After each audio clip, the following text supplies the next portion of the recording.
உங்களுக்கு அமைதி உரித்த அன்பார்ந்தவர்களே, மரியன்னையின் ஓராண்டில் வீடியோ வழி விவிலி வாசிப்பு திட்டத்தின் 275ஆம் நாளுக்கு உங்களை அன்புடன் வரவேற்கிறோம். அன்பார்ந்தவர்களே, இன்றைக்கி நம்ம கவுண்டவுனில் 90ஆம் நாள். இன்னும் 90 நாட்கள் தான் அன்பார்ந்தவர்களே முடிக்க போகிறோம் பைபிளை. நெகேமியாவில் 6ஆம் அதிகாரமும் 7ஆம் அதிகாரமும் வாசிப்போம். எஸ்தர் கிரேக்க மொழிபெயர்ப்பில் இன்றைக்கி நம்ம 1ஆம் அதிகாரம் 1 இருந்து 22 வசனங்கள் வரைக்கும், அதுக்கப்புறம் 2ஆம் அதிகாரமும் வாசிப்போம். இன்னும் கொஞ்சம் நீண்ட பகுதி தான் எஸ்தர் புத்தகம். ஆனால் அந்த கதையை உங்களுக்கு போர் அடிக்காதான் வந்தவர்களே, அவ்வளவு இன்ட்ரெஸ்டிங்காக இருக்கும். நீதிமொழிகளில் இன்று நம்ம புதிய ஒரு பகுதியை துவங்க போகிறோம். புதிய அதிகாரம் 21ஆம் அதிகாரம் முதல் 4 வசனங்கள். நம்ம 4 வசனமாக தான் படிச்சுக்கிட்டு இருக்கோம் இல்லையா? அன்பந்தவர்களே, இன்றைக்கி நம்ம எஸ்ரா நெகேமியா புத்தகத்தினுடைய 3ஆம் பகுதியினுடைய நிறைவுக்கு வரப்போகிறோம். கோயிலை முழுமையாக கட்ட போகிறாங்க. இந்த மதில்களை நம்ம முழுசாக கட்ட போகிறாங்க. ஃபஸ்ட்டு கோயில், அதுக்கப்புறம் மக்களினுடைய ஆன்மீக வாழ்க்கை கட்டப்பட்டுச்சு. 3வது எருசலேமினுடைய மதில்கள் கட்டப்பட்டுச்சு அன்பாந்தர்களே. ஸோ இந்த 3ம் பர்ஃபெக்டாக நடந்துருச்சு. சரி, இப்போ அன்பாந்தர்களே, இன்றைக்கி எல்லாம் முடிஞ்சதுக்கப்புறம் அந்த முடிகிற ஸ்டேஜில், ஆக்சுவலாக முடிகிறதுக்கு முன்னாடியே உச்சக்கட்டமான ஒரு போர் நடக்கும். போர்னா எவ்வளோக்கு எவ்வளோ அதை நிறுத்த ட்ரை பண்ணணுமோ அவ்வளோக்கு எவ்வளோ அந்த தீய சக்திகள் நிறுத்த ட்ரை பண்ணுவார்கள், இஸ்ரேலினுடைய எதிரிகள். இதே நம்ம ஆன்மீக வாழ்க்கையில் நம்ம பார்க்கலாம் நண்பர்களே. ஆக்சுவலாக பாருங்கள், எப்போ விடியல் வரப்போதோ அதுக்கு கொஞ்சம் முன்னாடி தான் உச்சக்கட்டமான இருள் இருக்குமா. டான் வரத்துக்கு முன்னாடி தான் அந்த டார்க்னஸ் அதிகமாக இருக்கும். அதே போல் தான் நம்ம பாவத்தை விட்டு வெளியே வரப்போகிறோமா, அப்போ தான் உச்சக்கட்டமான ஒரு சோதனை இருக்கும். அதுலேருந்து வெளியே வர முடியாத அளவுக்கு சாத்தான் சோதிப்பான். ஏன்னா அவனுக்கு தெரிஞ்சிடுச்சு, இப்போ விட்டுட்டு அவ்வளோதான், அவன் நிரந்தரமாக வெளியே போயிடுவான். அதனால தான் ஜெபமாலை ஜெபிக்க ஆரம்பித்தா உடனே அடிப்பான். ஏன் தெரியுமா? இதுவன் பிடிச்சிட்டான், ஐயோ இவன் நம்ம பிடியிலேருந்து வெளியே போயிடுவான். இப்போ உச்சக்கட்டமாக நம்மளை தாக்குறான் ஒரு ஜெப முயற்சி நான் செய்யும்போது அப்படின்னா, அதில் எக்ஸாக்டாக அப்போ அவன் இருக்கிறான்னு அர்த்தம் அன்பாந்தர்களே. அப்போ தான் நம்ம அதை கண்டுபிடிச்சி அதை நம்ம செய்ய ட்ரை பண்ணணும். அட்லீஸ்ட் அதை நம்ம கேட்டுக்கிட்டே இருக்கணும். கடவுள்கிட்ட ஒரு ஜெபம் கேட்டு அருள் கேட்டுக்கிட்டே இருக்கணும். ஜெபத்தில் அதை பிடிச்சிடணும். அவன் எதில் தாக்கணும்னா அதை பிடிச்சிடணும், அதை விட்டுறவே கூடாது. ஆண்டவர் பாருங்கள், அந்த கெத்செமனி தோட்டத்தில் உச்சக்கட்டமான அவரே பாருங்கள், ஆண்டவரே உமக்கு சித்தமானால் இந்த துன்ப கிண்ணம் என்னை விட்டு அகலட்டும், ஆனாலும் என் விருப்பப்படி அல்ல. அவரே அந்த அளவுக்கு பேச வைக்கிற அளவுக்கு ஒரு உச்சக்கட்டமான சோதனை. இது உன்னால் முடியாது, இது உன்னால் முடியாது. அவனோட வார்த்தை இதுதான். இன்றைக்கி பாருங்கள், உச்சக்கட்டமாக எல்லாரையும் ஒன்றா சேர்த்து நெகேமியாவை பர்சனலாக கொள்வதற்கு ட்ரை பண்ணுறாங்க நண்பர்களே. நம்ம உண்மையிலே கடவுள் ஊழியம் பண்ணனாலும் இதுவும் நமக்கு நடக்கும். ஃபிசிக்கலாகவும் நம்மளை கொள்ள ட்ரை பண்ணுவாங்க. எத்தனை பேர் எல்லா மறைசாட்சியாக இறந்தாங்களே, புனிதர்கள், அப்போஸ்தலர்கள், எல்லாம் காரணம் இதுதான் பாருங்கள். புனித ஜான் பால் II, புனித ஜான் மேரி வியானி, புனித ஜான் போஸ்கோ, இவங்களை எல்லாத்தையுமே பர்சனலாக ப்ரொட்டஸ்டன்ட் குரூப்பு, வால்டிசியன்ஸ், ஃப்ரீமேசனரிஸ், அந்தவர்கள், இவங்க எல்லாம் கொள்ள ட்ரை பண்ணுறாங்க.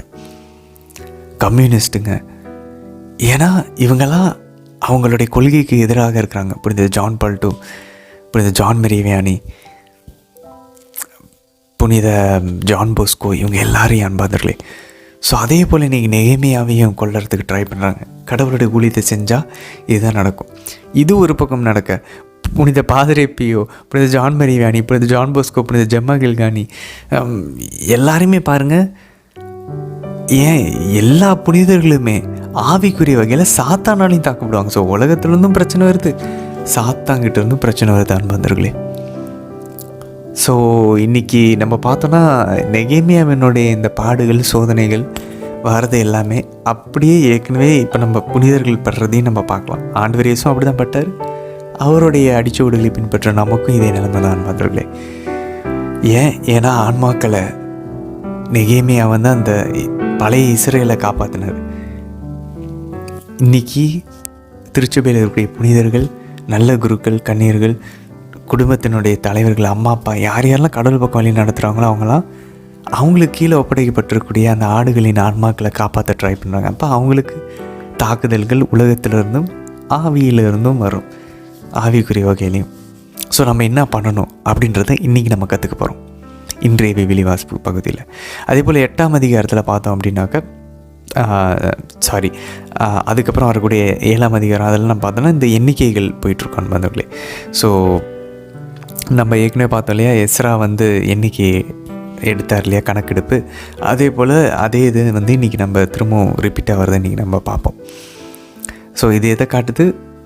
ஒரு புதிய விடுதலை பயணத்தை இவங்க மேற்கொள்கிறாங்க. பழசு எகிப்திலிருந்து வந்தாங்க, புதுசு பாபிலோன்லேருந்து வராங்க. சரி அன்பர்களே, இன்றைக்கி எஸ்தர் புத்தகத்தில் நம்ம என்ன பார்க்க போகிறோம்? அன்பர்களே, எஸ்தர் புத்தகத்தில் இன்றைக்கி நம்ம நாட்டினுடைய பெயர் இன்றைக்கி பதிவு செய்யப்படும். இந்தியான்ற பெயர் இன்றைக்கி வரும். ஸோ பைபிளில் எந்த இடத்துல இந்தியாவுடைய பெயர் இருக்குது அப்படின்னா அது எஸ்தர் புத்தகம் தான். மறந்துடவே கூடாது அன்பர்களே. இன்றைக்கி பாருங்கள், இந்த அர்த்தகஸ்தா அரசர் ஒரு திருமண விருந்தை வந்து ஃபஸ்ட்டு கொடுப்பார். ஒரு திருமண விருந்துன்னு சொல்ல முடியாது, ஒரு விருந்து, ஒரு மிகப்பெரிய ஒரு விருந்து. இதை நம்ம எப்படி பார்க்கலாம் அப்படின்னாக்க, யாவே இறைவன் நமக்கு ஞாபகம் இருக்கா? ஆண்டவர் இயேசு சொன்னவுமே திருமண விருந்து, ஒரு அரசர் தன்னுடைய மகனுக்கு விருந்து அளிக்கிறார், எல்லாரையும் கூப்பிடுவாங்க, யாரும் வரமாட்டாங்க இல்லையா? அதே போல் இன்றைக்கி அர்த்தகஸ்தா ஒரு விருந்து அளிச்சுட்டு, ஆனால் இங்கே வந்து அர்த்தகஸ்தா நல்ல குடிவெறியில் அவருடைய மனைவியான அரசி ஆஸ்தீனை வந்து கூப்பிடுவாங்க. ஸோ ஃபஸ்ட்டு அரசி யாருன்னா ஆஸ்தீன். இந்த ஆஸ்தீன் வந்து வரமாட்டேன்றாங்க. ஆக்சுவலாக இறையில் அறிஞர்கள் என்ன சொல்கிறாங்கன்னா, அவங்க செஞ்சது கரெக்டு தான் அப்படின்றாங்க. ஏன்னா அந்த டைமில் அத்தனை ஆண்களுக்கு முன்னாடி எந்த ஒரு அரசியும் வரமாட்டாங்களா, அது நடைமுறையே கிடையாதான். அப்போ இவர் இந்த அர்த்தகஸ்தா குடி போதையில் தேவையில்லாத இவர் கேட்டிருக்காரு. அவங்களுடைய அரசியினுடைய அழகு எல்லாரும் பார்க்கணும்னு சொல்லி, இது ஒரு கேவலமான ஒரு ஆசையாக இருக்குது அப்படின்னு சொல்லி இறையில் அறிஞர்கள் சொல்கிறாங்க. பட் இது ஒரு பக்கம் இருக்க, இதை நம்ம எப்படி டைப்பாலஜிக்கலாக பார்க்கலாம், முன்னடையாளமாக பார்க்கலாம். பழைய உடன்படிக்கையில் யாவே இறைவன் இஸ்ரேலை திரும்பவும் அவரிடம் கூப்பிடுக்கிறார். இன்றைக்கி நம்ம வாசிக்கும் போது பார்ப்போம், அந்த ஆஸ்தீன் பண்ண தவறு என்னென்னா 2 தவறு. ஒன்று, அவங்க அரசனுடைய கட்டளைக்கு கீழ்ப்படியில், வர சொல்வார் வரமாட்டார். இன்னொன்று, அவருடைய அழைப்பை வந்து இவங்க உதாசீனப்படுத்தினாங்க, புறக்கணித்தாங்க. So she ignored his call and she did not obey him. இந்த 2 தான் இஸ்ரேலும் பண்ணிச்சு பாருங்கள். தந்தை யாவே இறைவனுடைய அழைப்புக்கு, அவருடைய கட்டளைகளுக்கு இவங்க வந்து செவி கொடுக்கல. அதுக்கு பதிலாக இன்றைக்கி பாருங்கள், ஒரு கன்னி பெண்ணையும் அழகு நிறைந்த பெண்ணையும் தேர்ந்தெடுக்கிறாங்க. அதுதான் எஸ்தர், புதிய அரசியாக. இது யாரை குறிக்கும்? இது தேவ மாதாவை குறிக்கும், இது திருச்சபையை குறிக்கும், நம்மளுடைய ஆன்மாக்களை குறிக்கும். அப்போ திருச்சபை நம்மளோட ஆன்மான்னு வரும்போது யார் அந்த அரசர்? ஆண்டவர் இயேசு. அந்த எஸ்தரை வந்து அரசராக உயர்த்தின போது ஒரு திருமண விருந்து ஒன்று நடக்கும். அது என்ன திருமண விருந்து? அதான் திருவெளிப்பாடில் பார்க்குறோம். அந்த திருப்பலிக்கு தான் நம்ம போகிறோம். இந்த விருந்திற்கு அழைக்கப்பட்டோர் பேறு பெற்றோர்னு அதனால தான் குருவானவர் சொல்கிறார் நண்பர்களே. அப்போ இது ஒரு திருமண விருந்து. இந்த திருமணத்தில் யார் மாப்பிள்ளை பொண்ணு? அந்த மணவாளன் ஆண்டவர் இயேசு. மணவாட்டி யார்? நீங்களும் நானும். உங்களுடைய ஆம்பளை இருந்தாலும் பெண்ணாக இருந்தாலும் உங்களுடைய ஆன்மா, நம்மளுடைய ஆன்மா தான் மணவாட்டி. மணவாளன் ஆண்டவர் இயேசு. அந்த திருமண விருந்து தந்தையும் ஆவியானவரும் சேர்ந்து நடத்துகிறாங்க. அதில் தான், அந்த திருப்பலியில் தான் நம்ம பங்கு கொள்கிறோம். அது மாதாவை எப்போ குறிக்கும்? மாதா எப்போ புதிய எஸ்தராக இருப்பாங்க, புதிய அரசியாக? எப்போ ஆவியானவர் மணவாளனாக இருக்கிறாரோ அப்போது. ஸோ அப்போ பாருங்க நண்பர்களே, எவ்வளோ அழகாக இருக்குது. இப்படி தான் நம்ம பார்க்கணும். ஆனால் அந்த பழைய எஸ்தர் ஆக்சுவலாக பார்த்தோன்னா கன்னியாக இருந்தாங்க. உடலில் கன்னியாக, உடலில் அழகு நிறைந்தவர்களாக இருந்தாங்க. உள்ளத்திலும் அவங்க அழகானவங்க தான், நல்லவங்க தான். பட் ஆனாலும் அவர்களிடமும் குறைபாடுகள் உண்டு. ஆனால் புதிய எஸ்தராகிய தேவமாதா, கத்தோலிக்க திரு அவை, மாசு மறுவில்லாத கன்னியாக, பரிசுத்தமாக, அவங்களுடைய உள்ளத்தின் அழகு, அவங்களுடைய அழகு, அவங்களுடைய நற்பண்புகள், குணங்கள், அதுதான் அவங்களுடைய அழகாக இருக்கும் அன்பர்களே. ஸோ திருச்சபையின் தந்தையர்கள் எஸ்தரை தேவ மாதாவுக்கும் கத்தோலிக்க திருவைக்கும் முன்னடையாளமாக பார்க்குறாங்க. குறிப்பாக புனித பீடு. அதே போல் இந்த ஆமானியார் சாத்தானினுடைய முன்னடையாளம். திருச்சபையினுடைய எதிரிகள் யார் யாரெல்லாம் இருக்கிறாங்களோ எல்லாமே அந்த ஆமானை குறிக்கும். அப்போது இந்த ஒரு புரிதலோட அந்த அரசர் ஆண்டவர் இயேசுவையும் தந்தையாம் இறைவனையும் குறிக்கும், தூய ஆவியானவரையும் குறிக்கும். இந்த ஒரு புரிதலோட இன்றைய தினத்திற்கான வீடியோ வாசிப்புக்குள்ளே நம்ம போகலாம் அன்பர்களே. தந்தை, மகன், தூய ஆவியாரின் பெயராலே ஆமேன். தந்தையாம் யாவை இறைவனை அழைத்து ஜெபிப்போம். அருள் நிறைந்த அன்னை மரியே வாழ்க. ஆண்டவரும் உடனே பெண்களுக்குள்ள ஆசி பெற்றவர் நீரே அம்மா. உம்முடைய திருவயிற்றின் கனியாகி இயேசு கிறிஸ்துவும் ஆசி பெற்றவரே. புனித அன்னை மரியே, இறைவனின் தாயே, பாவிகளாய் இருக்கிற எங்களுக்காக இப்பொழுதும் எங்கள் இறப்பின் வேலையிலும் வேண்டிக் கொள்ளும் அம்மா. ஆமேன். சுதனாகிய ஆண்டவர் இயேசுவை அழைத்து ஜெபிப்போம். அருள் நிறைந்த அன்னை மரியே வாழ்க. ஆண்டவர் உம்முடனே, பெண்களுக்குள்ள ஆசி பெற்றவர் நீரே அம்மா. உம்முடைய திருவயிற்றின் கனியாகி இயேசு கிறிஸ்துவும் ஆசி பெற்றவரே. புனித அன்னை மரியே, இறைவன் தாயே, பாவிகளாய் இருக்கிற எங்களுக்காக இப்பொழுதும் எங்கள் இறப்பின் வேலையிலும் வேண்டிக் கொள்ளும் அம்மா. ஆமேன். தூய ஆவியானவரை அழைத்து ஜெபிப்போம். அருள் நிறைந்த அன்னை மரியே வாழ்க. ஆண்டவர் உம்முடனே, பெண்களுக்குள் ஆசி பெற்றவர் நீரே அம்மா. உம்முடைய திருவயிற்றின் கனியாகி இயேசு கிறிஸ்துவும் ஆசி பெற்றவரே. புனித அன்னை மரியே, இறைவனின் தாயே, பாவிகளாய் இருக்கிற எங்களுக்காக இப்பொழுதும் எங்கள் இறப்பின் வேலையிலும் வேண்டிக் கொள்ளும் அம்மா. ஆமேன். நெகேமியா ஆகமம் அதிகாரம் 6. நான் மதிலை கட்டி முடித்து விட்டேன் என்றும் அதில் உடைப்பு ஒன்றுமில்லை என்றும், மேலும் இதுவரை நான் கோட்டை வாயில்களில் கதவுகள் அமைக்கவில்லை என்றும் சன்பலாற்று, தோபியா, கெசேம், அரேபியர் மற்றும் எங்கள் எதிரிகள் அறிய வந்தனர். அப்பொழுது சன்பலாற்று, தோபியா, கெசேம் ஆகியோர் என்னிடம் தூதனுப்பி, நீர் புறப்பட்டு வாரும், ஓனோ சமவெளியில் உள்ள ஊர் ஒன்றில் சந்திப்போம் என்றனர். ஆனால் அவர்கள் எனக்கு தீங்கிழைக்கவே எண்ணியிருந்தனர். அப்பொழுது நான் அவர்களிடம் தூதனுப்பி, முக்கியமான அலுவலில் நான் ஈடுபட்டுள்ளேன், எனவே நான் அங்கு செல்ல இயலாத நிலையில் உள்ளேன். நான் இந்த வேலையை விட்டுவிட்டு உங்களிடம் வந்தால் இது முடங்கிவிடும் அன்றோ என்றேன். இவ்வாறாக அவர்கள் எனக்கு 4 முறை தூது அனுப்பினார்கள். நானும் இதே முறையில் பதில் அனுப்பினேன். 5ஆம் முறையும் சன்பலாற்று தன் அலுவலன் மூலம் இதே செய்தியை எனக்கு அனுப்பினான். அவனுடைய கையில் திறந்த மடல் ஒன்றிருந்தது. அதில் எழுதப்பட்டிருந்தது பின்வருமாறு: கெசேமின் கூற்றின்படி வேற்றினத்தாரிடையே ஒரு செய்தி பரவியுள்ளது. அதன்படி நீரும் யூதர்களும் கலகம் ஏற்படுத்த சூழ்ச்சி செய்துள்ளீர்கள். இதற்காகவே நீர் மதிலை கட்டி எழுப்புகிறீர். நீர் அவர்களுக்கு அரசராக விரும்புகிறீர். யூதாவில் ஓர் அரசர் உங்களுக்கு இருக்கிறார் என்று எருசலேமில் அறிவிக்க இறைவாக்கினர்களை நீர் ஏற்படுத்தியுள்ளீர். இச்செய்திகள் மன்னருக்கு எட்டிவிடும். எனவே நீர் வாரும், நாம் ஒன்றாக ஆலோசிக்கலாம். நான் அவனுக்கு பதில் அனுப்பினேன். நீர் சொல்வது போல் எவையும் நடக்கவில்லை. இவையெல்லாம் நீர் செய்யும் கற்பனையே. ஏனெனில் அவர்கள் அனைவரும் எங்களை அச்சுறுத்தினர். அவர்கள் கைகள் வேலை செய்வதில் தளர்ந்துவிடும், வேலை நின்றுவிடும் என்று சொல்லி வந்தனர். எனவே கடவுளே, என் கைகளை வலிமைப்படுத்தும். நான் மெகேற்றபேலுக்கு பிறந்த தெலாயாவின் மகன் செமாயாவின் வீட்டுக்குச் சென்றேன். அவன் அங்கு அடைபட்டு கிடந்தான். அவன், நாம் கடவுளின் இல்லமான கோவிலின் உள்ளே சந்திப்போம். கோவிலின் கதவுகளை நாம் மூடிக்கொள்வோம். ஏனெனில் அவர்கள் உம்மை கொல்ல வருகிறார்கள். உம்மை கொல்ல இரவில் வருகிறார்கள். நான் மறுமொழியாக, என்னை போன்ற மனிதன் ஓடி ஒளிவது முறையா? நான் பிழைத்துக் கொள்ள கோவிலுக்குள் செல்வதா?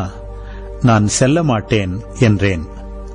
அப்பொழுது கடவுள் அவனை அனுப்பவில்லை என்றும் தோபியாவும் சன்பலாற்றும் அவனுக்கு கையூட்டு கொடுத்து எனக்கு எதிராக இறைவாக்கு உரைக்கச் செய்தனர் என்றும் நான் அறிந்து கொண்டேன். அஞ்சியவாறு நான் இதை செய்யவும் இதனால் பாவம் கட்டிக்கொள்ளவும் என் பெயருக்கு இழிவு ஏற்படுத்தி என்னை சிறுமைப்படுத்தவும் அவர்கள் அவனுக்கு கையூட்டு தந்திருந்தனர். என் கடவுளே, தோபியா, சன்பலாற்று இவர்களின் இச்செயல்களையும் இறைவாக்கினனான நொவாதியாவையும் என்னை அச்சுறுத்த முயன்ற ஏனைய இறைவாக்கினர்களையும் மறந்துவிடாதேயும். மதில் 52 நாள்களுள் கட்டப்பட்டு எலூல் மாதம் 25ஆம் நாளில் நிறைவடைந்தது. இதை எங்கள் எதிரிகள் அனைவரும் கேள்வியுற்றபோது எங்களை சூழ்ந்திருந்த எல்லா நாட்டினரும் அஞ்சி மனம் தளர்ந்து போயினர். ஏனெனில் இவ்வேலை நம் கடவுளின் உதவியால் நிறைவேறியது என்று கண்டனர். அக்காலத்தில் யூதாவின் தலைவர்கள் தோபியாவுக்கு பல மடல்கள் அனுப்பி வந்தார்கள். தோபியாவின் மடல்களும் அவர்களுக்கு வந்து கொண்டிருந்தன. ஏனெனில் யூதாவில் பலர் அவனுக்கு வாக்குறுதி தந்திருந்தார்கள். ஏனென்றால் அவன் ஆரகின் மகனான செக்கனியாவுக்கு மருமகன். அவனுடைய மகன் யோகனான் பெரக்கியாவுக்கு பிறந்த மெகல்லாமின் மகளை மணந்திருந்தான். எனவே அவர்கள் எனக்கு முன்பாக அவனது நற்செயல்களை பற்றி சொல்வார்கள். நான் சொன்னதை அவனிடம் சொல்வார்கள். என்னை அச்சுறுத்தும்படி தோபியா மடல்கள் அனுப்பி கொண்டிருந்தான். நெகேமியா ஆகமம் அதிகாரம் 7. மதிலை கட்டி முடித்த பின் நான் கதவுகளை அமைத்தேன். வாயிற்காவலர்களையும் பாடகர்களையும் லேவியர்களையும் அமர்த்தினேன். என் சகோதரர் அனானியிடமும் கொத்தள தலைவர் அனனியாவிடமும் எருசலேமின் ஆட்சி பொறுப்பை ஒப்படைத்தேன். ஏனெனில் அனானி மற்றவர்களை விட உண்மையானவர், கடவுளுக்கு அஞ்சியவர். நான் அவர்களை பார்த்து, வெயில் ஏறும் வரை எருசலேமின் கதவுகளை திறக்க வேண்டாம். காவலர்கள் போகும் முன் கதவுகளை மூடி தாழிடுங்கள். எருசலேமில் வாழ்வோரை காவலராய் நியமியுங்கள். அவர்களுள் சிலர் குறிக்கப்பட்ட இடங்களிலும் மற்றும் சிலர் தங்கள் வீட்டிற்கு எதிரேயும் காவல் புரியட்டும் என்று சொன்னேன். எருசலேம் நகர் பரந்ததும் பெரியதுமாயிருந்தது. ஆனால் அதனுள் வாழ்ந்து வந்த மக்கள் வெகு சிலரே. வீடுகள் இன்னும் கட்டப்படவில்லை. அப்பொழுது கடவுள் என்னை தூண்டியபடி தலைவர்கள், அலுவலர்கள், பொதுமக்கள் அனைவரையும் வழிமரபு வாரியாக பதிவு செய்தேன். அப்பொழுது அடிமைத்தனத்தினின்று திரும்பி வந்திருந்தவரின் தலைமுறை பதிவேட்டை கண்டுபிடித்தேன். அதில் எழுதியிருக்க கண்டது பின்வருமாறு: பாபிலோனிய மன்னன் நெபுகத்நேசரால் சிறைப்படுத்தப்பட்டு பின்னர் அடிமைத்தனத்திலிருந்து மீண்டு எருசலேமுக்கும் யூதாவில் அவரவர் நகருக்கும் திரும்பி வந்த மாநில மக்கள் இவர்களே: செருபாபேல், இயேசுவா, நெகேமியா, அசரியா, ரகமியா, நகமானி, மோர்தகாய், பில்சான், மிகபெரேத்து, பிக்வாய், நெகூம், பானா.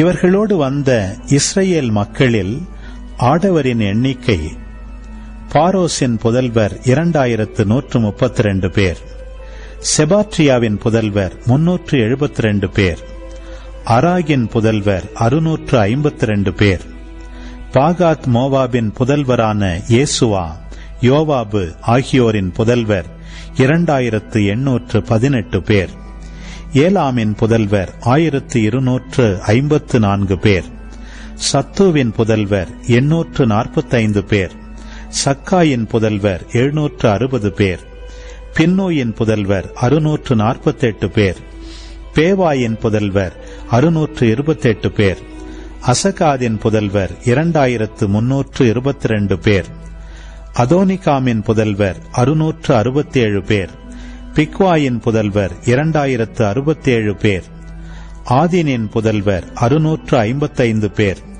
எசேக்கியாவின் வழிவந்த அற்றேரின் புதல்வர் 98 பேர், ஆசுமின் புதல்வர் 328 பேர், பேசாயின் புதல்வர் 324 பேர், ஆரிப்பின் புதல்வர் 112 பேர், கிபையோனின் புதல்வர் 195 பேர், பெத்லகேம் நோட்ரோபாவின் ஆண்கள் 188 பேர், அனத்தோத்தின் ஆண்கள் 128 பேர், பெத்தசுமாவேத்தின் ஆண்கள் 42 பேர், கிரியத்து எயாரிம், கெபிரா, பெயரோத்து ஆகியவற்றின் ஆண்கள் 743 பேர்.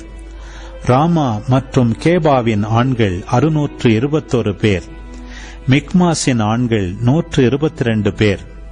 பெத்தேல் மற்றும் ஆயினின் ஆண்கள் 123 பேர். மற்றொரு நெபோவின் ஆண்கள் 52 பேர். மற்றொரு ஏலாமின் புதல்வர் 1254 பேர். ஆரீமின் புதல்வர் 320 பேர். எரிகோவின் புதல்வர் 345 பேர். லோது, ஆதிது, ஓனோ ஆகியோரின் புதல்வர் 721 பேர். செனாவின் புதல்வர் 3930 பேர். குருக்கள்: இயேசுவாவின் வீட்டை சார்ந்த யதாயாவின் புதல்வர் 973 பேர். இம்மேரின் புதல்வர் 1052 பேர். பஸ்கூரின் புதல்வர் 1247 பேர். ஆரீமின் புதல்வர் 1017 பேர்.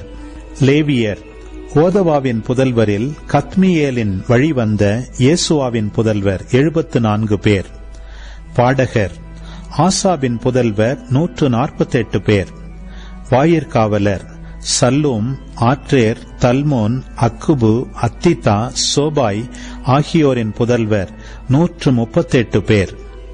கோவில் ஊழியர்: சிகாவின் புதல்வர், அசுப்பாவின் புதல்வர், தபாயோத்தின் புதல்வர், கேரோசின் புதல்வர், சீயாவின் புதல்வர், கிதோனின் புதல்வர், லபனாவின் புதல்வர், அகாபாவின் புதல்வர், சல்மாயின் புதல்வர், அனானின் புதல்வர், கிதேலின் புதல்வர், ககாரின் புதல்வர், ரயாயாவின் புதல்வர், ரசீனின் புதல்வர், நெக்கோதாவின் புதல்வர், கசாமின் புதல்வர், உசாவின் புதல்வர், பாசையாகின் புதல்வர், பேசாயின் புதல்வரான மெயோனீமின் புதல்வர், நெபுசசீமின் புதல்வர், பக்புகின் புதல்வரான அகுபாவின் புதல்வர், அர்கூரின் புதல்வர், பட்சிலித்தின் புதல்வர், மெகிதாவின் புதல்வர், அர்சாவின் புதல்வர், பர்கோசின் புதல்வர், சீசாவின் புதல்வர், தேமாகின் புதல்வர், நெட்சியாகின் புதல்வர், அட்ரிப்பாவின் புதல்வர்.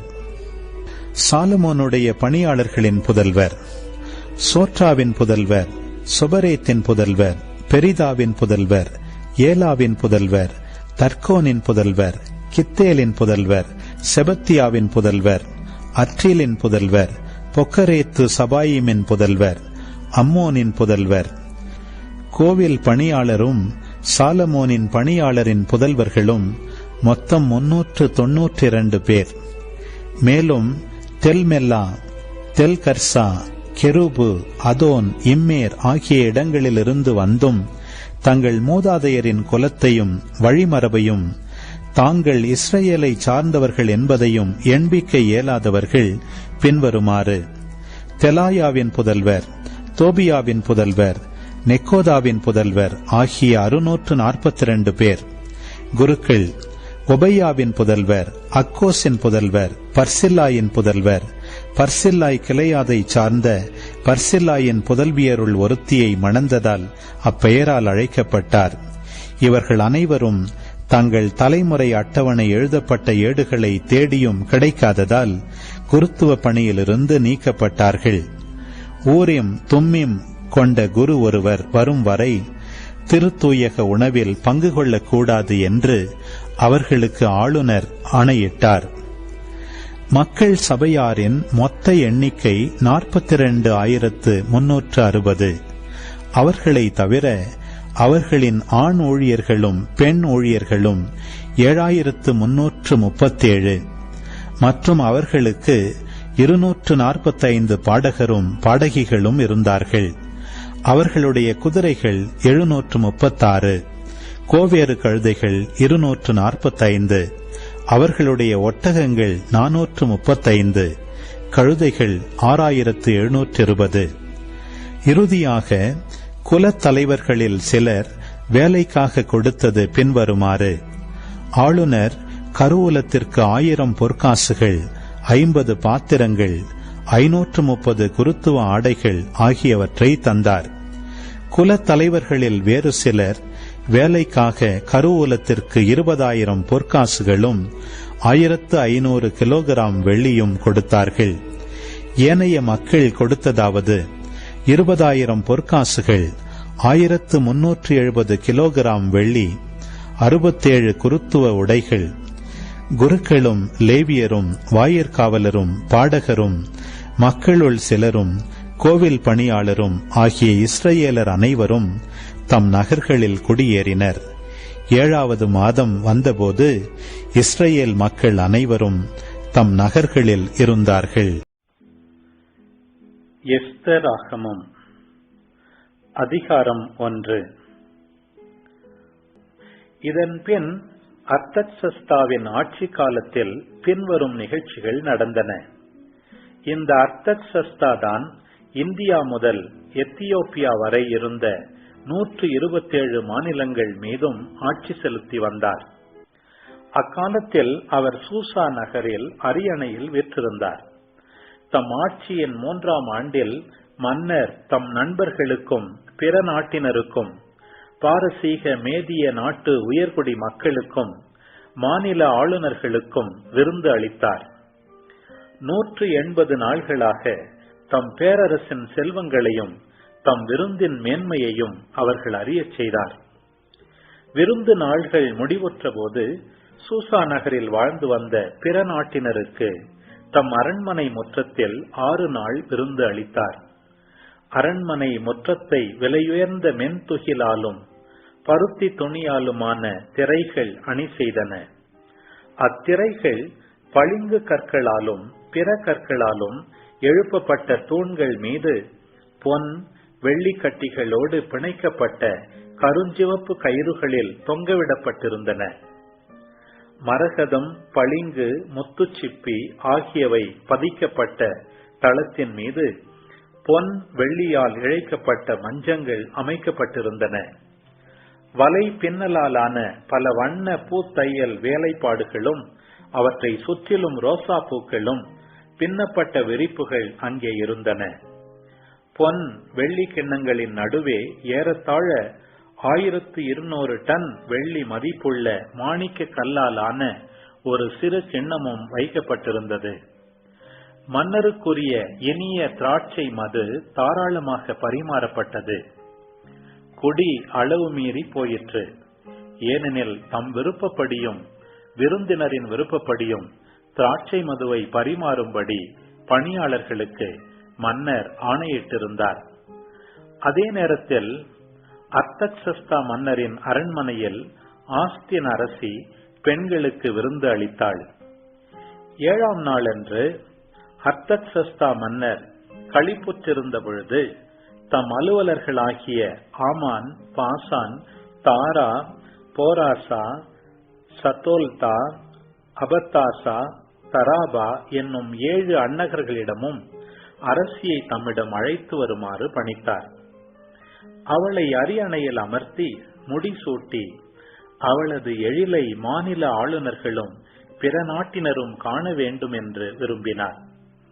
ஏனெனில் அவள் மிகுந்த அழகுள்ளவள். ஆனால் ஆஸ்தின் அரசி மன்னருக்கு கீழ்ப்படியவும் அன்னகர்களுடன் வரவும் மறுத்துவிட்டாள். இதனால் மன்னர் வருத்தமுற்று சினம் கொண்டார். மன்னர் தம் நண்பர்களிடம் ஆஸ்தின் இவ்வாறு சொல்லிவிட்டாள், எனவே இதற்கு சட்டப்படி தீர்ப்பு வழங்குங்கள் என்று கூறினார்.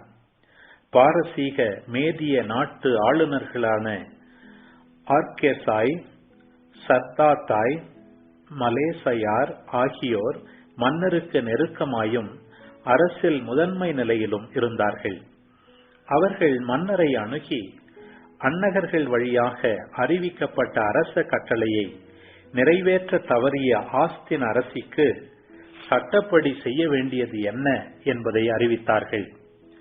மன்னரிடமும் ஆளுநர்களிடமும் மூக்காய் என்பவர் பின்வருமாறு கூறினார்: ஆஸ்தின் அரசி மன்னருக்கு எதிராக மட்டுமன்றி மன்னரின் எல்லா ஆளுநர்களுக்கும் அலுவலர்களுக்கும் எதிராகவும் தவறிழைத்திருக்கிறாள். ஏனெனில் அரசி சொல்லி இருந்ததை அவர் திரும்பச் சொல்லி அவள் எவ்வாறு மன்னரை அவமதித்தாள் என்பதை அவர்களுக்கு விளக்கினார். அர்தக்சஸ்தா மன்னரை அவள் அவமதித்தது போலவே பாரசீக மேதிய நாட்டு ஆளுநர்களின் மனைவியரான உயர்குடி பெண்டிரும் அரசி மன்னருக்கு கூறியது பற்றி கேள்விப்பட்டு தங்கள் கணவர்களை அவமதிக்க துணிவர். எனவே மன்னருக்கு விருப்பமானால் அவர் ஓர் ஆணை பிறப்பிக்கட்டும். அது பாரசீக மேதிய நாட்டு சட்டங்களுள் பொறிக்கப்படட்டும். ஆஸ்தின் இனி மன்னர் முன் வராதிருக்கட்டும். அரசி பட்டத்தை அவளிடமிருந்து பறித்து அவளை விட சிறந்ததொரு பெண்மணிக்கு மன்னர் வழங்கட்டும். இதை தவிர வேறு வழியே இல்லை. மன்னர் இயற்றும் சட்டம் எதுவாயினும் அதை தமது பேரரசு முழுவதும் அவர் அறிவிக்கட்டும். இதனால் வறியோர், செல்வர் ஆகிய அனைவருடைய மனைவியரும் தம் கணவரை மதித்து ஒழுகுவார்கள். மூகாயின் கருத்து மன்னருக்கும் ஆளுநர்களுக்கும் ஏற்றதாயிருந்தது. அவர் சொன்னவாறே மன்னர் செய்தார். கணவர்கள் எல்லாரும் அவரவர் வீட்டில் மதிக்கப்பட வேண்டும் என்ற ஆணையை தம் பேரரசின் எல்லா மாநிலங்களுக்கும் அந்தந்த எஸ்தராகமம் அதிகாரம் 2. அதன்பின் மன்னரின் சீற்றம் தணிந்ததால் அவர் ஆஸ்தினை பற்றி கவலைப்படவில்லை. அவள் சொன்னதையும் தாம் அவளை தண்டித்ததையும் நினைத்து பார்க்கவில்லை. ஆகவே மன்னரின் அலுவலர்கள் அவரிடம், கற்பும் அழகும் உள்ள இளம் பெண்களை மன்னர் தமக்காக தேடட்டும். தம் பேரரசின் எல்லா மாநிலங்களிலும் ஆணையர்களை ஏற்படுத்தட்டும். அவர்கள் இளமையும் அழகும் வாய்ந்த கன்னி பெண்களை தேர்ந்து சூசா நகரில் உள்ள அந்தப்புறத்துக்கு அழைத்து வந்து பெண்களுக்கு பொறுப்பேற்றிருக்கும் அரச அன்னகரிடம் அவர்களை ஒப்படைக்கட்டும். அவர் ஒப்பனை பொருள்களையும் அவர்களுக்கு தேவையான அனைத்தையும் அவர்களுக்கு வழங்கட்டும். அவர்களுள் மன்னர் தமக்கு மிகவும் விருப்பமான பெண்ணை ஆஸ்தியனுக்கு பதிலாக அரசியாக்கட்டும் என்று கூறினார்கள். இக்கருத்து மன்னருக்கு உகந்ததாயிருந்தது. அவரும் அவ்வாறே செய்தார். சூசா நகரில் யூதர் ஒருவர் இருந்தார். அவர் பெயர் மொர்தெகாய். அவர் பென்யமீன் குலத்தைச் சேர்ந்த கீசின் கொள்ளு பேரனும் சிமேயின் பேரனும் யாயிரின் மகனும் ஆவார். அவர் பாபிலோனிய மன்னராகிய நெபுகத்நேசர் எருசலேமிலிருந்து சிறைப்படுத்தி சென்ற கைதிகளுள் ஒருவர். தம் தந்தையின் சகோதரராகிய அம்மினதாவின் மகளை அவர் தம் வளர்ப்பு மகளாக கொண்டிருந்தார். எஸ்தர் என்னும் அப்பெண்ணின் பெற்றோர் இறந்த பின் மொர்தெகாய் அவளை தம் மனைவியாக்கிக் கொள்ளும் நோக்கத்துடன் வளர்த்து வந்தார். அவள் அழகில் சிறந்த பெண்மணி. அரசாணை பிறப்பிக்கப்பட்ட பின் இளம் பெண்கள் பலர் சூசா நகருக்கு கொண்டு வரப்பட்டார்கள். பெண்களுக்கு பொறுப்பாளராகிய காயுவிடம் ஒப்படைக்கப்பட்டார்கள். அவர்களுள் எஸ்தரும் ஒருத்தி. காயுவுக்கு அவளை பிடித்திருந்ததால் அவரது பரிவு அவளுக்கு கிட்டியது. எனவே அவர் அவளுக்கு வேண்டிய ஒப்பனை பொருள்களையும் உணவு வகைகளையும் உடனே கொடுத்தார். அவளுக்கு பணி செய்ய அரண்மனையிலிருந்து 7 இளம் பெண்களை ஏற்படுத்தினார். அவளையும் அவளுடைய பணிப்பெண்களையும் அந்தப்புறத்தில் நன்றாக கவனித்துக் கொண்டார். எஸ்தர் தம் இனத்தையும் நாட்டையும் பற்றி யாருக்கும் தெரியப்படுத்தவில்லை. ஏனெனில் அவற்றை வெளிப்படுத்த வேண்டாம் என்று மொர்தெகாய் அவருக்கு கட்டளையிட்டிருந்தார்.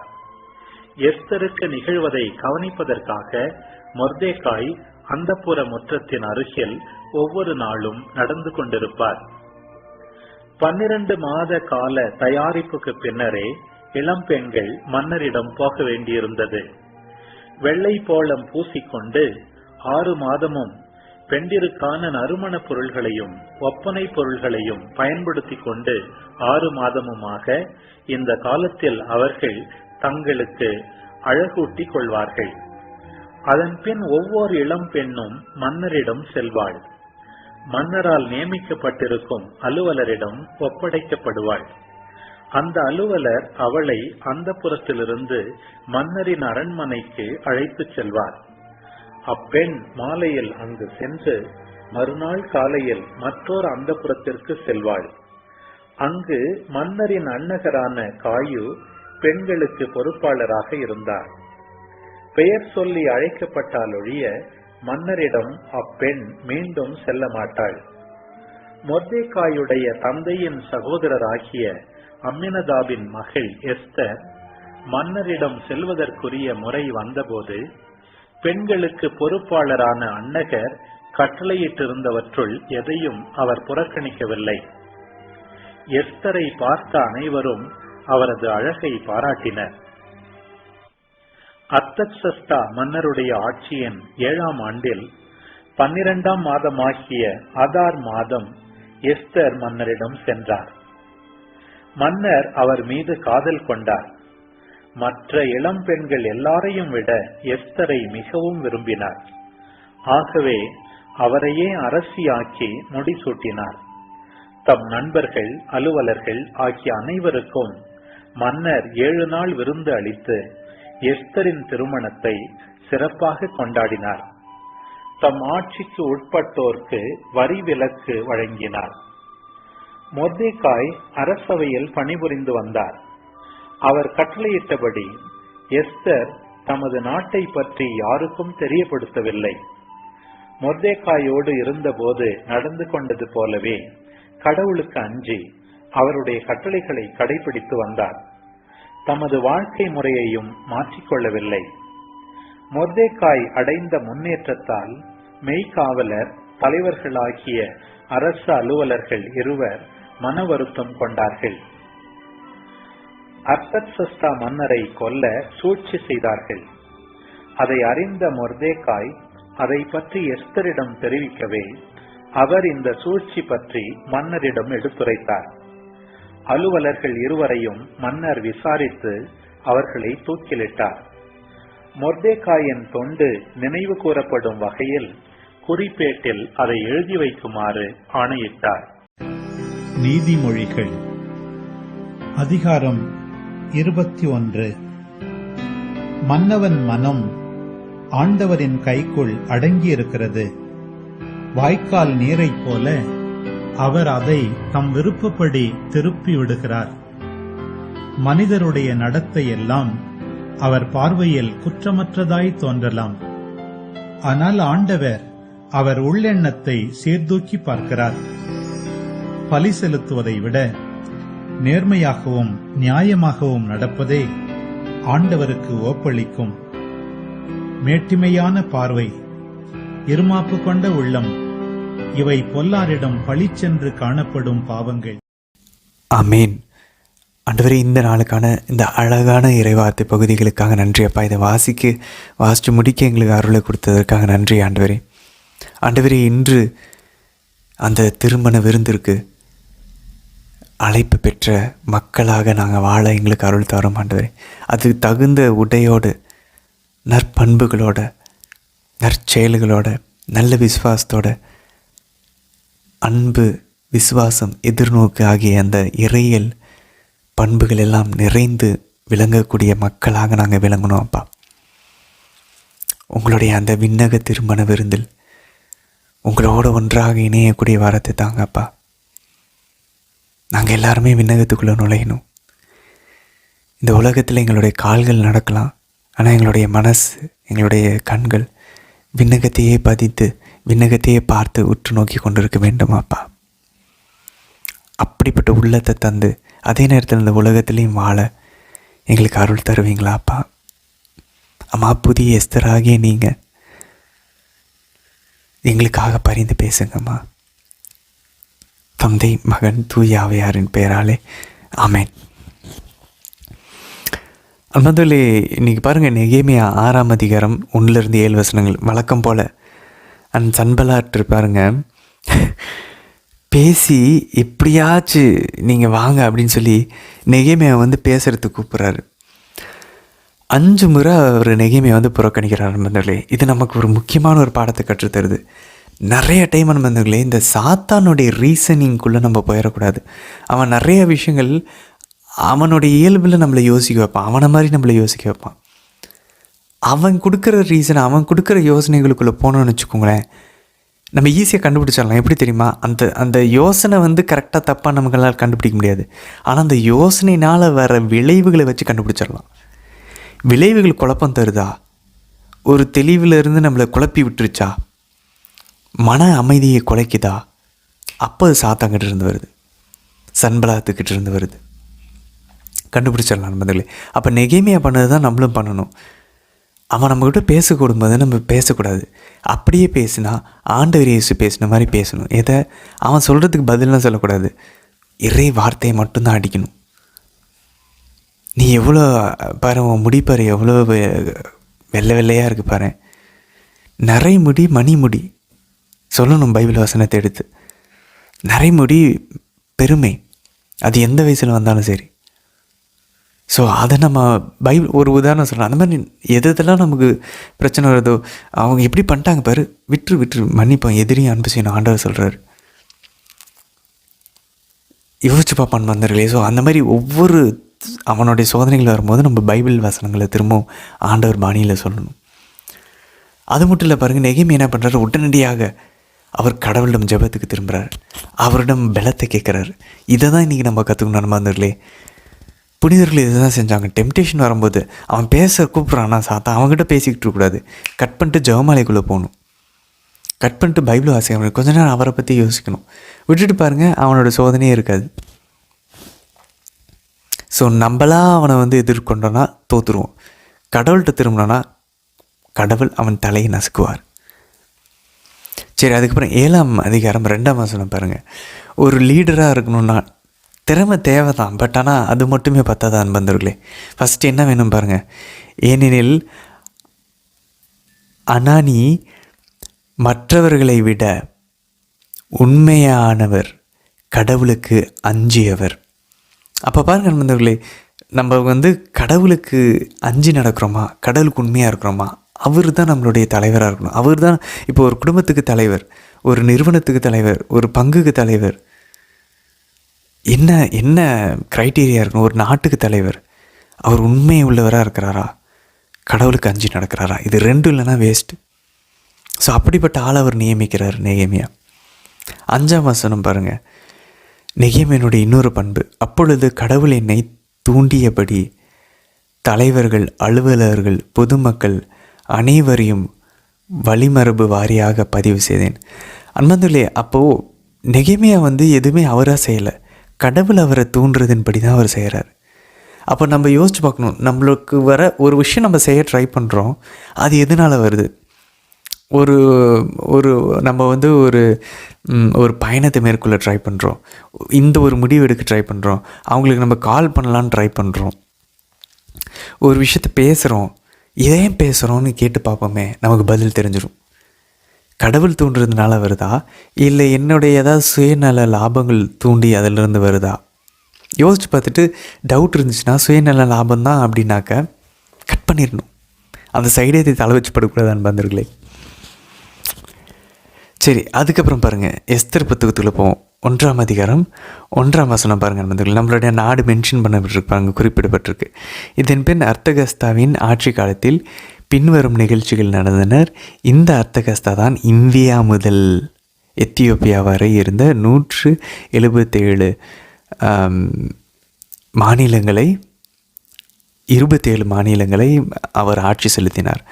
மற்றவர்கள் இந்த 127 வந்து ஆக்சுவலான நம்பர் இல்லை அப்படின்றாங்க, அது வந்து மாநிலங்கள் கிடையாது. ஸோ அதனால் ஒரு சில இறையியல் அறிஞர்கள் வந்து எஸ்தர் புத்தகம் வந்து சரியான ஒரு வரலாற்று புத்தகம் இல்லை அப்படின்வாங்க. ஆக்சுவலாக வந்து இங்கே மாநிலம்னு குறிப்பிடப்பட்டிருக்குது, சாட்ராப்ஸ் அப்படின்னு சொல்லி ஒரு சில ஏரியா வைஸ் பிரிச்சிருப்பாங்க.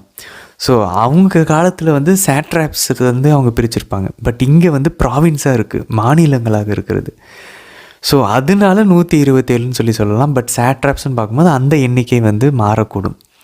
ஸோ வரலாறில் பதிவு பண்ணியிருக்க எண்ணிக்கை வேறு ஒரு அடிப்படையில் அது வந்து ஏரியா வைஸாக பிரிச்சிருக்கலாம். இது வந்து மாநில வைஸாக பிரிச்சிருக்கனால இந்த எண்ணிக்கை வந்திருக்கு அப்படின்னு சொல்லி ஒரு சில கத்தோலிக்க ஏரியா அறிஞர்கள் வந்து நமக்கு கூறுகிறார்கள். சரி, அதுக்கப்புறம் பாருங்கள் 11லேருந்து 12 வசனங்கள். அந்த ஆஸ்தீன் வந்து வரத்துக்கு மறுக்கிறாங்க, கடவுளுடைய அழைப்புக்கு மறுப்பு தெரிவிக்கிறாங்க, அவருடைய கட்டளையை கடைபிடிக்க மாட்டேங்கிறாங்க. எக்ஸாக்டாக ஆண்டவர் சொன்ன அதே ஊமை நடக்குது பாருங்கள். திருமண விருந்துக்கு வாங்கன்னு சொன்னால் அழைப்புக்கு வருகிறாங்க, யாரும் அவருடைய பேச்சையும் கேட்கல. ஸோ பழைய உடன்படிக்கையை நமக்கு இதை ஞாபகப்படுத்தணும். இஸ்ரேலும் யாவே இறைவனுக்கும் நடந்தது. 19ஆம் வசனம் பாருங்கள் அன்பர்களே. ஆஸ்தின் இனி மன்னர் முன் வராதிருக்கட்டும். இதுதான் நடந்துச்சு அன்பர்களே. யூதர்கள் மீட்பை எதிர்த்தார்கள், புறக்கணிச்சாங்க. அந்த மீட்பு மண்ணுலகுக்கு வந்தது, மற்ற பிறனத்தவர்கள் எல்லாருக்கும் வந்துச்சு. புனித பவுல் சொல்கிறாரு. அதுக்கப்புறம் பாருங்கள்,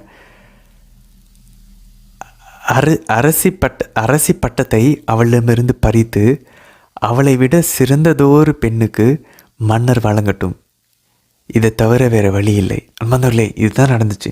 இஸ்ரேலை ஆண்டவர் தன் தலைமகனாக தேர்ந்தெடுத்தார், மகனாக. அதை இழந்தார். ஆதாமேவாளை தேர்ந்தெடுத்தார், ஆதாமேவாளை இழந்தாங்க. அந்த ஆசீர்வாதத்தை எடுத்து அதை விட சிறந்த ஒரு பெண்மணிக்கு வழங்கப்பட்டது. அந்த பெண்மணி யார்? தேவமாதாவும் கத்தோலிக்க திருவையும்.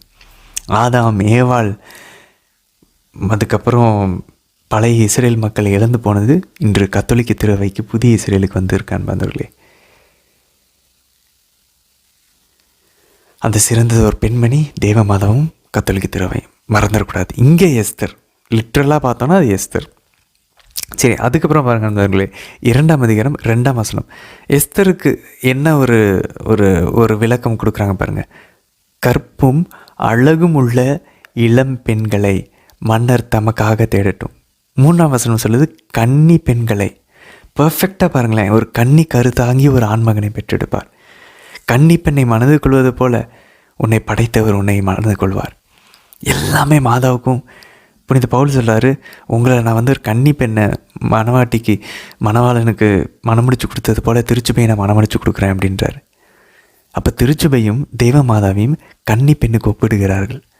அந்த கன்னி பெண் தான் இந்த எஸ்தரின் ரூபத்தில் முன்னாடையாளமாக நமக்கு விளங்குகிறார்கள். 9ஆம் வசனம் பாருங்கள். அவரது பரிவு அவர்களுக்கு கிட்டியது. அன்பர்களே, மனுஷங்களுடைய பரிவு கிடைக்கிது அப்படின்னா கடவுளுடைய பரிவு கிடைச்சதுன்னு அர்த்தம். அரசருடைய பரிவு கிடைக்கிது அப்படின்னா அது கடவுளிடமிருந்து கொடுக்கப்பட்டதுன்னு அர்த்தம். அதுக்கப்புறம் பாருங்கள் நண்பர்களே, 2ஆம் அதிகாரம் 17 - 18 வசனங்கள் பாருங்கள். எஸ்தருக்கு அரசரிடமிருந்து பரிவு கிடைச்சிச்சு. அதே போல் இங்கே பாருங்கள், மன்னர் அவர் மீது காதல் கொண்டார். மற்ற இளம் பெண்கள் எல்லாரையும் விட எஸ்தரை மிகவும் விரும்பினார். ஆகவே அவரையே அரசியாக மணிமுடி சூட்டினார். அன்பர்களே, இது மாதாவுக்கு எப்படி பொருந்தும்? மாதாவை இச்சைக்குரிய வகையில் ஆண்டவர் விரும்பலை. மாதாவை ஏன் தெரியுமா விரும்பினார்? மாதாவினுடைய தாழ்ச்சி, மாதாவினுடைய தியாக உள்ளம். புனித மான்ஃபர்ட் அதனால தான் 10 குணாதிசயங்களை மாதாவுக்கு கொடுக்குறாங்க. ஸோ அந்த பண்புகள்லாம் மாதா கிட்டே இருந்துச்சு. அதனால ஆண்டவர் விரும்பினார். அதனால தான் பாருங்கள், கபிரியேல் வானதூதர் மாதா கிட்ட என்ன சொல்கிறாங்க? அஞ்சாதீர், கடவுளுடைய அருளை கண்டடைந்துள்ளீர். You have found favour with God. இங்கே எஸ்தர் என்ன பண்ணுறாங்க? அரசரிடமிருந்து பரிவை பெற்றுக்கொண்டார், ஃபேவர். இங்கே புதிய எஸ்தர் ஆகிய தேவமாதாவும் தந்தையம் கடவுளிடமிருந்து அவருடைய பரிவை பெற்றார். அதனால தான் கடவுள் மாதாவுக்கு ரொம்ப பிடிச்சிருச்சு. சும்மா ஏதோ ரோட்டில் போயிட்டு இருந்த ஒரு பெண்ணை கூப்பிட்டுலாம் அம்மாவாக்கல கடவுளுக்கு. அந்த பெண் தன்னையே தயாரித்தாங்க. தானியல் அப்படி தயாரித்தார்னா மாதா எவ்வளோ தயாரிச்சிருப்பாங்க. அதுக்கப்புறம் பாருங்கள், தம் நண்பர்கள் அலுவலர்கள் ஆகிய அனைவருக்கும் மன்னர் 7 நாள் விருந்து அளித்து எஸ்தர் திருமணத்தை சிறப்பாக கொண்டாடினார். தம் ஆட்சிக்கு உட்பட்டோர் வரி விலக்கு வழங்கினார். அன்பர்களே, இதுதான் நடக்கும் அன்பர்களே. நம்ம அந்த அலுவலர்கள் அந்த 7 நாள் இருந்து அந்த முழுமையை குறிக்குது. அப்போ எஸ்தருடைய திருமணம் தான் முழுமை. அப்போ இதுதான் பாருங்கள், அந்த புதிய உடன்படிக்கை வரும்போது அந்த ஆட்சி காலத்தில் அந்த ஆட்சிக்கு உட்பட்டவங்களுக்கெல்லாம் வரியெல்லாம் விலக்கியாச்சு. அப்படின்னா என்ன? நம்ம அந்த பெண்ணினுடைய திருமண விருந்திருக்கு அந்த ஆட்சிக்குள் உட்படுத்தோமா? விண்ணக ஆட்சி, அரசாட்சி, கடவுளுடைய ஆட்சிக்கு நம்ம உட்பட்டவர்களா? கத்தோலிக்க திருச்சபையினுடைய அந்த படிப்பினைகளின்படி நம்ம வாழ்கிறோமா? அப்போ நமக்கும் அந்த வரி பாவத்திலேருந்து விலக்கு கிடைக்கும். நம்மளும் அவருடைய திருமண விருந்துக்குள்ளே விண்ணகத்துக்குள்ளே பங்கெடுக்கலாம். எவ்வளோ அழகாக இருக்குது பாருங்களேன். நண்பர்கள் அலுவலர்கள் ஆகிய அனைவருக்கும் மன்னர் 7 நாள் விருந்து கொடுத்தார். இந்த நம்மளும் அவருடைய நண்பராக இருக்கிறோமா, அலுவலர்களாக இருக்கிறோமா? அப்போனா நம்ம இந்த புதிய உடன்படிக்கைக்குள்ளே நம்ம நுழையிறோன்னு அர்த்தம் அன்பார்களே. அந்த திருமண விருந்து அந்த செம்மறியே தான். அதில் எதை சாப்பிட போகிறோம்? ஆண்டவர் இயேசுவையே தான் உட்கொள்ள போகிறோம். அதுக்கப்புறம் 20ஆம் வசனம் பாருங்கள். மோர்திகாயோடு இருந்தபோது நடந்து கொண்டது போலவே கடவுளுக்கு அஞ்சி அவருடைய கட்டளைகளை கடைபிடித்து வந்தார். தமது வாழ்க்கை முறையும் மாற்றிக்கொள்ளவில்லை. அன்பார்ந்தவர்களே, இந்த இடத்துல லிட்ரலாகவுமே இந்த வரலாற்று அடிப்படையிலுமே இந்த பழைய எஸ்தருமே ஏதோ சும்மாலாம் இல்லை, தானியேல் ஏதோ சும்மாலாம் இல்லை. நல்லா யோசிச்சு பாருங்க அன்பார்ந்தவர்களே. They did something out of the box. அவங்க இயல்புக்கு மாறான ஒரு விஷயத்தை செஞ்சாங்க. எல்லா யூதர்களும் நல்லா தின்னுக்கிட்டு சாப்பிட்டுக்கிட்டு இருந்தப்ப தானியேல் மட்டும் இல்லைன்னா நான் கட்டளைகளை கடைபிடிப்பேன், சின்ன சின்ன அந்த ஒரு மைன்யூட் டீட்டெயில்ஸை கூட அவர் நிறைவேற்றினார்.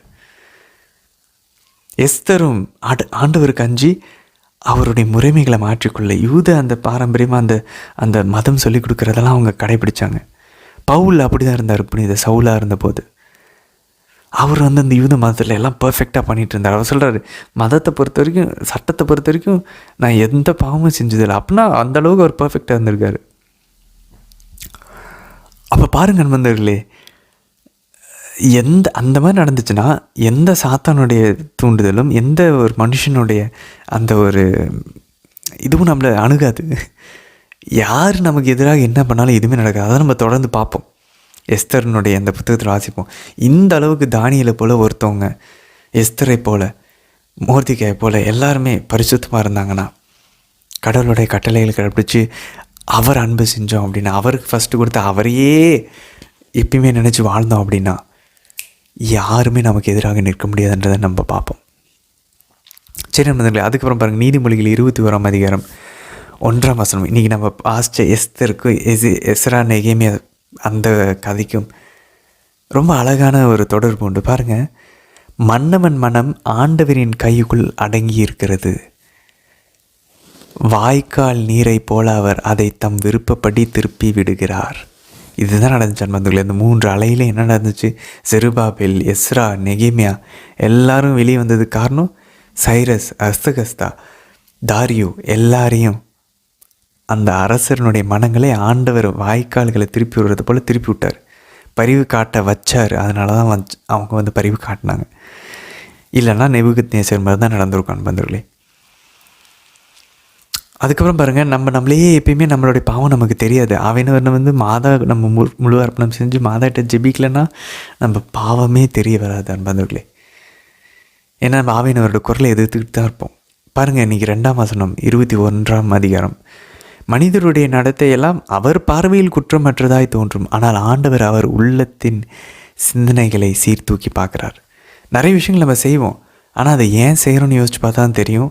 அதுக்கு பின்னாடி இருக்கிற நோக்கம் ரொம்ப இழிவான நோக்கமாக இருக்கும். ஸோ நம்மளுடைய பார்வையில் எல்லாம் பர்ஃபெக்டாக இருக்குது, கடவுளுடைய பார்வையில் எப்படி இருக்குது அதை பார்த்து பண்ணணும். சரி நண்பர்களே, தொடர்ந்து பயணிக்கலாம். நாளை தினத்திற்கான வீடியோவில் சந்திக்கலாம். ஆமேன்.